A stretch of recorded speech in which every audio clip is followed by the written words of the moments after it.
Baiklah, bersama saya Cak Effendi. Saya sore ini kedatangan tamu Bang Erles, seorang advokat yang sudah tidak asing lagi, cukup kondang lah namanya ini di Nusantara ini. Semangat pagi Bang Erles. Semangat Pak. Dan selamat sore ya. Selamat sore. Jadi walaupun sore tapi semangatnya harus tetap seperti di pagi hari gitu Pak. Amin, amin. Bang Erles, mungkin di awal ini kita pengen tahu nih nama lengkap Bang Erles dan advokat ini menggeluti sejak tahun berapa gitu. Barangkali bisa dijelaskan Pak. Ya. Oke, terima kasih Pak. Nama saya Erles Rairago Rajalaka SAMH. Ya. Asal saya dari ND Flores. Ya. Orang tua saya kebetulan DPR dan Depdikbud ND. Ibu saya kepala SD ND 7. Guru wanita pertama. Wah, hebat ya. Ya. Kakek saya sekretaris Flores. Flores masih satu ya, belum terpecah seperti 9 sekarang. Sekretaris daerah ya. Jadi BPIP zaman itu, dan beliau cukup dekat dengan Bung Karno selama masa pengasingan di ND selama 4 tahun itu. Itu guru SD pertama atau guru wanita pertama? Di ND atau di ND? Di ND ya. Oh gitu, ya. Dan ibu kepala sekolah sampai pensiun. Kalau nggak salah ND itu pernah disinggahi Bung Karno pada saat ya, itu. Betul ya? Selama kurang lebih 4 tahun deh. Apa ada sampai sekarang tempat Bung Karno di situ? Rumah peninggalan Bung Karno itu kebetulan adik saya yang jaga. Iya, gitu ya. Gitu. Sampai sekarang ya? Ya. Masih terawat berarti ya? Buang namanya, Buang. Buang ya? Buang yang jaga di sana. Oh, Buang. Iya, iya. Jadi situs Bung Karno, lagi tepatnya situs Bung Karno. Ada wartawan Berita 5 di Kupang itu depannya namanya Buang juga udah. Berarti mungkin masih ada ini ya berarti ya. Iya. Ini menarik sekali. Doni yang jaga. Doni ya, iya. Doni. Ya, ini melihat namanya Bung Erles ini saya rasa sudah banyak, bahkan dari Jakarta sampai datang terbang ke Surabaya. Mungkin Bang Erles bisa ceritakan di provinsi, kabupaten, kota mana saja yang pernah digeluti dunia advokatnya. Oke, terima kasih. Mengenai dunia advokat ini, saya bergelut sudah cukup lama. Saya yang belum masuk cuman Papua ya. Kalau daerah-daerah lain sampai Kalimantan Utara saya sudah masuk, Sumatera saya sudah masuk, dan ada kasus yang besar di Sumatera yang saya tangani. Di Kalimantan saya pernah menangani 100 hektar. 100 hektar tanah ya. 100 hektar Pak. Itu saya lawyer Pak di sana, dan saya juga pernah menangani Big Boss. Iya. Batubara. Nah, terus dalam perjalanan karir saya juga pernah menangani beberapa artis. Diminta oleh Mbak Nia untuk urus anaknya. Nia dan Niati ya? Ya, Nia dan Niati. Iya. Roro Fitria. Oh iya. Dan beberapa artis ibu kota. Iya. Baik yang baru maupun yang sudah usia. Gitu. Beberapa waktu lalu pun saya diminta untuk menangani seorang artis yang lagi booming. Terus saya juga pernah diminta oleh Bu Elsa Sarif. Oh, Bu Elsa Sarif ya. Bu Elsa Sarif kan Bapak tahu lah. Iya, iya. Lawyer kawakan, wanita bertangan besi yang luar biasa. Luar biasa. Dari sekian kami ribuan pengacara, Bu Elsa menunjuk saya untuk menangani kasusnya melawan Farhad Abbas yang 10 miliar itu saya yang ditunjuk, diminta Bu Elsa untuk membantu mengurus itu. Nah, itu. Kalau pejabat-pejabat banyak juga yang saya tangani perkara ini. Banyak hal yang saya dapat menimba ilmu juga seiring sejalannya waktu. Banyak yang kita selesaikan gitu. Kalau berbicara advokat, Bang Erles, tentunya menang atau kalah itu akan terjadi gitu ya. Sebetulnya permainan menang dan kalah ini bagaimana konsepnya menurut Bang Erles agar bisa memenangkan suatu persoalan atau kasus yang jelas kan tidak mungkin seorang advokat yang salah dibenarkan atau bagaimana pendapat Bang Erles mungkin? Oke, jadi begini. Saya berangkat dengan keimanan. Iya. Satu yang saya pegang teguh adalah saya selalu membela yang benar sampai saat ini. Iya.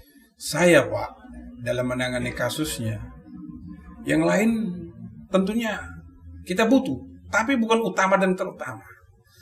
Di sini saya tekankan, Pak, Ibu, kalau mau memakai saya, pertama saya minta apa alasan, apa bukti yang dimiliki oleh Bapak Ibu, sehingga mau melaporkan, mau menggugat dan lain sebagainya. Bukan kopi di atas kopi. Saya tentunya pasti minta bukti, fakta yang asli. Yang asli ya. Kalau seumpama ada klien yang datang, Pak, ini saya punya tanah, ini saya punya ini saya punya ini. Saya bilang, aslinya mana? Oh, nanti saya tunjukkan di Bapak. Oke, nanti kita buatkan kuasa. Loh Pak, saya udah datang, bikinkan sekarang, itu kan gampang. Enggak. Saya bilang enggak. Bapak datang, Bapak bawa, kita buatkan kuasa. Tapi Pak, supaya Bapak tidak kecewa, Bapak tunjukkan di mana tempat penyimpanan ini atau ada di tangannya siapa surat-surat ini. Kalau dia bilang ada di bank, oke, kita berangkat ke bank, Pak. Kita mintakan di bank, perlihatkan saya aslinya itu. Kalau saya lihat asli, ya kita pulang, kita buatkan kuasa. Kuasa kan mudah. Betul. Cuma 5 menit. 5 menit. Tapi pertarungan kita ini, saat kita melangkah, apalagi moto saya, sekali layar terkembang, pantang surut. Berarti Bang Erles juga harus mempelajari dulu ya? Ya, harus mempelajari. Dokumen-dokumennya. Semua. Jika ada misalkan seorang klien yang merubah dokumen dan lain sebagainya, otomatis mungkin Bang Erles sangat hati-hati dan bisa tahu ya toh keabsahan dokumen tersebut. Jika Bang Erles tahu kalau dokumen itu ada sedikit penyimpangan atau ada yang dirubah gitu, diedit, kira-kira masih menerima atau menolak itu? Sampai hari ini Pak, sepanjang hari ini saya tidak berjalan dengan sesuatu yang tidak benar, Pak. Gitu ya. Saya jujur aja Pak, sampai hari ini banyak juga orang-orang asing yang minta saya tangani kasus-kasusnya mereka di Indonesia. Dan itu saya selalu meminta kepada BPN. Saya sounding ke BPN, saya datangi arsip negara dan lain sebagainya. Saya cari Pak, sampai di kementerian. Saya datang, saya tanya, saya cari. Ini benar nggak? Surat ini, nomor ini benar nggak? Benar nggak? Saya pertama buktimu dulu. Buktimu. Saya kalau mau Pak, dari dulu Pak, banyak yang datang saya. Tarso, Pak sebentar nanti. Saya bilang enggak. Pak, kuasa tuh 5 menit Pak. 5 menit. Tapi nama saya seumur hidup Pak. Saya melangkah dan iman yang pasti Pak. Saya nggak mau asal-asalan. Kenapa? Saya namanya sudah taken kuasa Pak. Saya perang, saya tempur Pak. Siapapun dia, apapun dia, saya tabrak. Sepanjang kita benar Pak. Tapi kalau kita udah mulai dengan yang nggak benar, wah itu kebimbangan, keraguan, lebih baik jangan. Karena begini Pak, sayang, kita udah terima uangnya mereka kan Pak. Kuasa kita udah terima uangnya mereka, tapi kita tahu sebenarnya itu nggak benar. Datanya ini nggak benar, nggak valid. Tapi kita melangkah. Tentunya kita udah tahu putusan akhirnya pasti ditolak, dikalahkan pengadilan. Apalagi pengadilan sekarang ini Pak, luar biasa, ketat di mana-mana. Menarik sekali ini Bang Erles. Nah, di pandangan Bang Erles sendiri sebetulnya dalam pengadilan itu sendiri, adakah kasus-kasus yang benar tapi ternyata kalah di pengadilan? Pernah melihat itu enggak Bang Erles? Saya beberapa kali saya melihat, membaca atau mendengar. Cuman terkadang itu kan orang saat pembuktian itu Pak mungkin. Nah, jadi menurut hematnya mereka itu bahwa ini sudah benar. Namun saat pembuktian itu hakim kan melihat. Betul. Ya kan hakim punya nurani, hakim punya kepekaan, kepedulian. Jadi hakim melihat ini ngaco dan lain sebagainya. Begitu hakim memberi putusan marah, kecewa dan lainnya. Jadi mungkin kalahnya karena pembuktian itu tadi ya, dokumen yang dibawa itu kurang valid atau bagaimana gitu ya? Kalau saya melihat tuh kebanyakan mungkin di dokumen kurang valid, terus maaf saja mungkin cara penyusunnya juga menyusun itu gugatan ini. Saya sering beberapa kali yang dalam persidangan itu saya melihat salah objek salah objek, terus kompetensi relatif, pengadilan mana yang harus dia gugat. Ini contoh Pak, contoh ini saya lagi berjalan juga Pak. Nanti ada putusan tanggal 15 Juli ini di Solo, di PN Solo Surakarta itu. Nah itu kan ya gimana ya Pak? Penggugatnya tinggal di tempat lain, tergugatnya tinggal di tempat lain. Saya megang itu klien saya. Tergugat 2, tergugat 3 itu tinggal di Malang. Kok moro-moro bisa gugat di PN Surakarta? Gitu. Objeknya di Malang loh Pak. Objeknya di Malang. Ini ada apa? Gitu. Kemarin saya cukup keras. Saya bilang, wah ini hati-hati. Karena begitu saya dapat kasus, saya datangi RT setempat, tidak ada nama itu. Saya datangi RW, tidak ada nama itu. Saya datangin kelurahan Pak. Saya datang di kelurahan. Terus saya orangnya mobile ya Pak, mobile. Saya datangin yang punya tempat.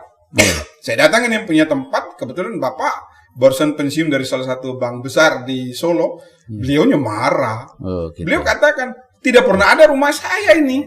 Siapa yang bilang tinggal di sini? Nggak ada itu. Akhirnya saya dalam pembuktian itu saya lampirkan semua di PN dan saya bilang sama ketua majelis, saya bilang Pak ini hati-hati Pak ini. Wah ini suatu pelajaran bagi advokat-advokat yang masih baru muncul ya kan, junior. Itu hati-hati, karena kalau ketemu dengan saya bawa pidana. Oh gitu. Saya bawa pidana. Betul. Saya bawa pidana. Ini kejahatan. Siapapun ya. Siapapun. Saya nggak ada urusan Pak. Sepanjang saya benar, saya tabrak Pak. Pokoknya jangan coba-coba mau bermain-main dengan saya. Siapapun Pak, saya nggak ada urusan. Begini Bang Erles. Selama ini kan sudah cukup lama Bang Erles di dunia advokat. Sudah berapa ratus kasus atau klien yang ditangani, mungkin masih ingat mungkin gambaran kasar ratusan atau gimana gitu? Kalau ratusan saya rasa lebih ya Pak, karena saya juga lagi tangani juga yang lagi heboh-heboh sekarang kan ada banyak kan klien itu yang korban-korban itu Pak. Gitu ya. Jadi cuman saya selalu bilang sama mereka, saya tekankan mereka, you punya apa? Dasarmu apa? Datang ke saya boleh-boleh saja. Saya welcome dengan siapapun, undang saya atau saya datang ke rumah-rumah. Ada juga yang para lansia yang saya datangin rumahnya mereka. Bung Erles lebih khusus ke perdata atau pidana? Sama ya. Seiring ya berarti ya. Seiring. Saya lebih ke nurani Pak. Lebih ke nurani Pak. Saya kalau melihat ada orang yang dizolimi Pak, itu saya nggak bisa. Saya pasti Pak, saya datangin sampai di Sumatera pun saya berangkat. Sempat ngomong soal lagi menangani persoalan di Sangrandi. Pasti ada ADRT, ada pendirian, tentunya. Mana ini kita juga berpikir, cuman ya puji Tuhan.